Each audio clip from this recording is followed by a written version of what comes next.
want your commitment as you sign up for this synagogue to give your kids a couple of years of intensive Jewish summer camp. I want your commitment.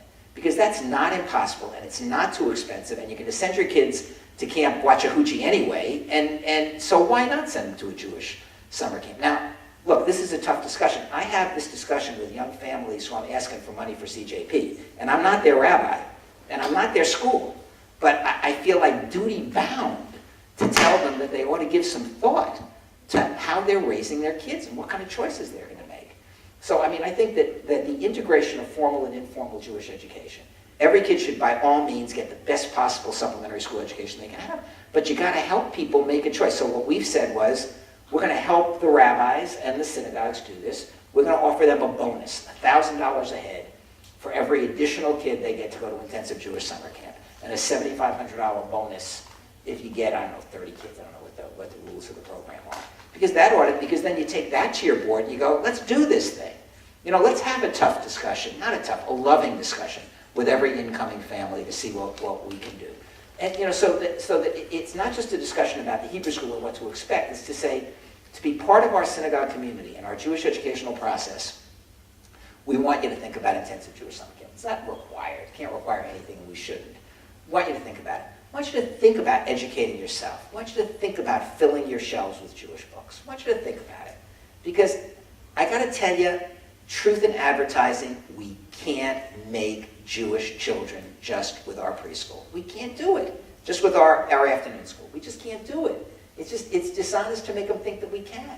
But we've got a lot of great ideas about what we can do and what we can do together to make it happen. And the entire burden of this thing is on you. So our job is to be helpful, to pay for half of Maya, to pay for Ikarim, which is aimed at preschool parents. We're picking up the whole cost of Ikarim. Found a donor who was willing to do it, and it's like Maya. It's an intensive Jewish educational experience for preschool parents. You know, we believe that we can make all of the, and we're open to other ideas that you may have as well. The latest thing is Temple Emmanuel has tried a radical experiment where they actually changed most of their staff, really shook up their whole afternoon school, and the most important part was that they're going to try to co-do, starting, kids get crazy in grade 6, you know, and that's the craziest time in afternoon schools, the most disruptive time. Maybe it's not true here, but in many schools that is the case. So what they've said was that they're going to try to start integrating kids into Prosdor a grade or two earlier, because Prosdor is a very positive experience they can do with older kids. They see it in a new way. We don't know whether this is going to work or not, but we're supporting it. We're funding part of it, and part of the strategic plan is to use that experiment or any experiment that you can think of in order to be able to get there. Now, the whole strategic plan thing is going to have to go slower than we thought, because we're going to be squeezed. You know, on the one hand, you know, the endowment is down, not as much as Harvard's, you know, but it didn't go up as fast as Harvard's either. But we were down 18% at the end of October, which most people think was pretty good. And but that's gonna hurt. So far, contributions are great.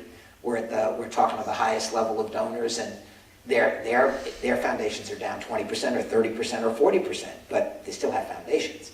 So, you know, you can talk to them about needs and other people's needs, and they've been incredibly responsive, but that's not going to go on forever. So, you know, on the one hand, we have to create a fund for additional vocational training, for additional emergency family grants for people who are just not going to have food, because that's going to happen too. On the other hand, we're going to see some decline in the campaign and some decline in endowment resources, but our pledge is not to lose sight of the strategic goals and the needs of Jewish education at the same time. So those are all the things that we're gonna try to work on at the same time.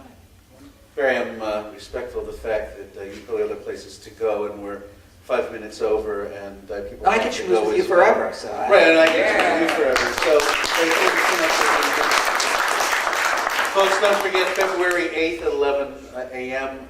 David Cash will be our next Future of the Future guest. We'll be schmoozing about the future of the environment, both on the most global scale and the most regional, what's going on with the air and water of our community. Just a word from our sponsor. So our commitment to this synagogue is, and to all synagogues, and to Jewish life, is unbreakable. Unbreakable. You can give money or not give money. But increasingly the campaign is falling into the hands and being totally dependent on the wealthiest people in the community. This is not good. It's not good morally, it's not good spiritually, it's just not good. Plus, a lot of those guys are going to start failing, and we got to be starting to think about what we do as a total community. As I've said many times, we've had this discussion in a lot of different places. First of all, every single person in the synagogue should be making a gift to the synagogue. And I know that it's not the case. I mean, it's hard to believe. It's even hard to imagine.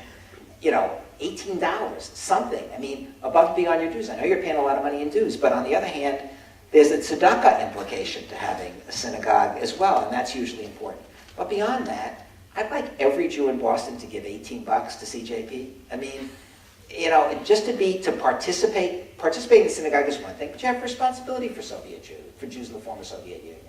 You know, the former Soviet Union is falling apart too. Well, first of all, we've been feeding 300,000 elderly people in the former Soviet Union since the collapse. You ought to participate in that. That's part of your responsibility. We're in a project with United Way, Boston Foundation, and Catholic Charities to improve services in the inner city. It's a way of connecting to the larger world. We're totally committed, not just to the Jewish community, but to assuring that life on this planet and in this greater city is good. Participate with us. I mean, Jewish community's got to be in those businesses. You're going to give to those kind of charities too. That's great. But let's participate as a Jewish community. Let's be a community. Obviously, being a community is more than giving a gift to CJP. That's just a part of it. But I'm telling you, it's not good to have the entire campaign come from 4% of the Jewish community. And we are moving in that direction. And there's no reason for it. We help you in the synagogue. You know, we do stuff for you that you want to have happen. You can't deny it. You know, we're part of that. So to have some kind of goal of 100% participation in the CJP campaign so that we can all be together on all the things that we have to do together, I think that'd be a good idea. So talk to your friends and think about it yourself. And as I said, this has nothing to do with our commitment to, we are totally dependent on you to create the next generation of Jews. You are hugely important.